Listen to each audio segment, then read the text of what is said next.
गर्मियों की दोपहर में जब सारा गांव सो जाता था, तब दादी की रसोई में एक अलग ही दुनिया जागती थी। चूल्हे की आंच धीरे धीरे जलती रहती थी और उसकी लौ की रोशनी मिट्टी की दीवारों पर नाचती रहती थी। मैं उस रसोई के कोने में बैठकर घंटों वो सब देखता रहता था जो शायद किसी किताब में नहीं लिखा था। दादी के हाथ कभी रुकते नहीं थे। कभी आटा गूंथते, कभी दाल में छौंक लगाते, कभी तवे पर रोटी को धीरे से थपथपाते। उन हाथों में एक अजीब सा जादू था जो बिना किसी शोर के पूरे घर को खुशबू से भर देता था। दादी ने मुझे मसाले सिखाए, पर कभी नाम लिखकर नहीं, बल्कि सूंघकर। वो कहती थी, बंद आंखें करो और जीरा, हल्दी, धनिया, मेथी, हर महक एक अलग कहानी थी जो नाक से सीधे दिल तक पहुंचती थी। उस चूल्हे की आंच कभी-कभी बहुत तेज हो जाती थी और धुआं ऊपर छत की ओर उठता था। दादी आंखें सिकोड़कर भी काम करती रहती थीं, बिना किसी शिकायत के। उस धुएं में भी एक खुशबू थी, लकड़ी के जलने की, जो आज भी किसी कोने में बसी हुई है। दोपहर की दाल जब पकती थी तो उसकी सौंधी महक पूरे आंगन में फैल जाती थी। दादी उसमें राई और करी पत्ते का छौंक लगाती और वो आवाज, वो चटाक की आवाज मुझे आज भी याद है जैसे कल की बात हो। रोटी सेंकते समय वो हमेशा एक पुरानी लोरी गुनगुनाती थीं, जिसके बोल मैं कभी पूरे नहीं समझ पाया। कभी आटा गूंथते, कभी दाल में छौंक लगाते, कभी तवे पर रोटी को धीरे से थपथपाते।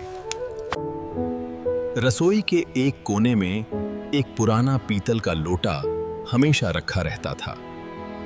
दादी उसमें से पानी लेकर आटा गूंथती थी और उस लोटे की ठंडक गर्मियों में भी बनी रहती थी। उस लोटे को छूना जैसे दादी का हाथ थामना था, उतना ही आश्वस्त करने वाला। रसोई की एक खिड़की से बाहर पुराना आम का पेड़ दिखता था, जिसकी छांव आंगन में फैली रहती थी। उस पेड़ पर कोयल कभी-कभी बोलती थी और दादी कहती थी कि कोयल का गाना सुनकर खाना और भी अच्छा बनता है। मैं नहीं जानता ये सच था या नहीं, पर उस दोपहर का खाना सच में दुनिया का सबसे अच्छा खाना होता था। दोपहर की दाल जब पकती थी तो उसकी सौंधी महक पूरे आंगन में फैल जाती थी। खाना बनने के बाद दादी आंगन की खाट पर थोड़ी देर बैठती थीं और मुझे अपने पास बुलाती थीं। वो अपने आंचल से मेरा माथा पोंछती थीं। वो अपने आंचल से मेरा माथा पोंछती थीं और कहती थीं, भूख लगी है ना? उस एक वाक्य में उन हाथों में एक अजीब सा जादू था जो बिना किसी शोर के पूरे घर को खुशबू से भर देता था। बरसों बीत गए, शहर की रसोइयां बड़ी हो गईं, गैस के चूल्हे आ गए। शाम को जब बर्तन मांजे जाते थे तो उनकी खनखनाहट पूरे घर में गूंजती थी। दादी राख से बर्तन साफ करती थीं और हर बर्तन चमक उठता था जैसे उसे नई जिंदगी मिली हो। वो आवाजें, वो खनखनाहट आज भी किसी शांत शाम में सुनाई देती हैं। दादी राख से बर्तन साफ करती थी और हर बर्तन चमक उठता था जैसे उसे नई जिंदगी मिली हो। कुछ खुशबुएं सिर्फ नाक तक नहीं रहती, वो रूह तक उतर जाती हैं। दादी अब नहीं है, पर उनकी रसोई मेरे भीतर हमेशा जलती रहती है। वो बस रहती है किसी कोने में, किसी याद में, किसी महक में। दादी की रसोई की वो खुशबू ऐसी ही थी, न कभी पूरी तरह भूली, न कभी पूरी तरह मिली। बरसों बीत गए, शहर की रसोइयां बड़ी हो गईं, गैस के चूल्हे आ गए और मसाले अब डिब्बों में बंद मिलते हैं। पर एक दिन जब कड़ाही में राई डाली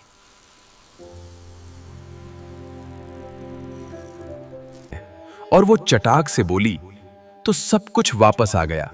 वो धुआं, वो आंच, वो खुशबू। तो सब कुछ वापस आ गया। वो धुआं, वो आंच, वो खुशबू। जब भी हल्दी की खुशबू आती है, जब भी रोटी तवे पर सिकती है, तब दादी का चेहरा आंखों के सामने आ जाता है।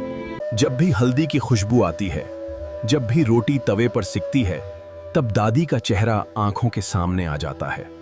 जब भी रोटी तवे पर सिकती है, तब दादी का चेहरा आंखों के सामने आ जाता है। वो मुस्कुराती हुई धुएं के पार से आज भी देख रही हैं। दादी अब नहीं है, पर उनकी रसोई मेरे भीतर हमेशा जलती रहती है। दादी की रसोई की वो खुशबू ऐसी ही थी, न कभी पूरी तरह भूली, न कभी पूरी तरह मिली। वो बस रहती है किसी कोने में, किसी याद में, किसी महक में। दादी की रसोई मेरे भीतर हमेशा जलती रहती है। कुछ खुशबुएं सिर्फ नाक तक नहीं रहती, वो रूह तक उतर जाती हैं। दादी की रसोई की वो खुशबू ऐसी ही थी, न कभी पूरी तरह भूली, न कभी पूरी तरह मिली।